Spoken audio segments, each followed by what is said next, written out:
जिस गन्ने से गुड़ इतना काला होता है उसकी चीनी इतनी सफेद कैसे हो गई? केमिकल्स उसमें डाले जाते हैं। और मैं एक चीनी मिल के अधिकारी जो मैनेजर है, मैं उनकी बात आपको बता रहा हूं। उन्होंने कहा कि मुझे लगभग 12 साल हो गए चीनी मिल में काम करते हुए, और जब से मैंने काम करना शुरू कर दिया चीनी मिल में, तभी से मैंने घर में चीनी लाना ही बंद कर दिया। मैं तब से अपने बच्चों को चीनी खिलाता ही नहीं हूं, जबकि नौकरी से सैलरी वहीं से मिलती है, मगर चीनी नहीं। मैंने कहा कि आखिर कौन सी घटना घटी जिसके कारण से आपने ऐसा किया?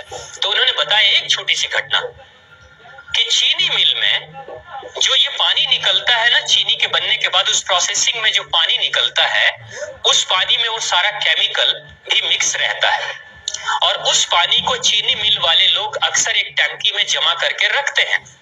ये सभी चीनी मिल वालों के पास में होता है, आप भी कभी जाएंगे तो आपको भी पता चलेगा।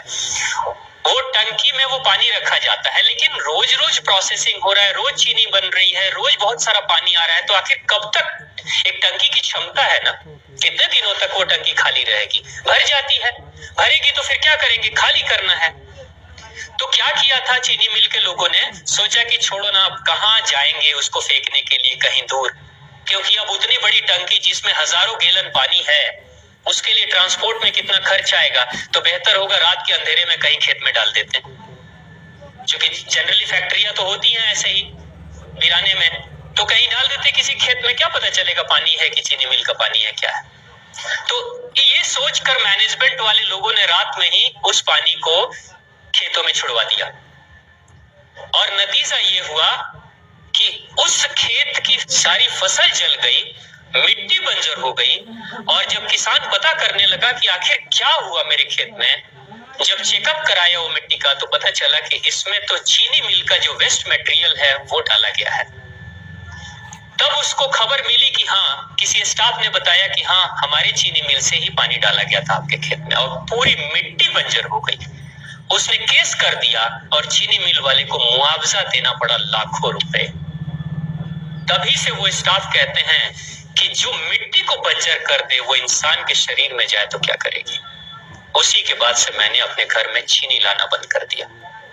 और सच्चाई है, लगभग अगर आप देखेंगे तो अंग्रेजों के आने के समय अंग्रेज पहला चीनी मिल इन्होंने भारत में ही लगाया था। पहला चीनी मिल भारत में ही अंग्रेजों का लगा, और अंग्रेजों ने चीनी की शुरुआत की। भारत के लोग गुड़ खाते थे, चीनी नहीं खाते थे, उन्होंने बहिष्कार किया, बिल्कुल नहीं। लेकिन चीनी और चाय पत्ती दोनों के लिए लोगों को तैयार किया गया था। चाय पिला पिला कर फ्री में, चीनी के लिए तैयार किया गया और चाय के लिए भी तैयार किया गया। अंग्रेज ने जब से ये शुरू किया है, और पिछले 50 वर्षों से हमारे समाज में चीनी खाने का प्रचलन बहुत तेजी से बढ़ा है, और उसी समय से भारत के लोगों के बच्चों के शरीर में कैल्शियम की कमी होनी शुरू हो गई है। अगर कोई माँ, अगर कोई बहन जो गर्भवती हो, गर्भकाल के दौरान अगर चीनी का सेवन अगर कोई बहन कर रही हो, तो चांसेस ज्यादा होते हैं गर्भपात होने के।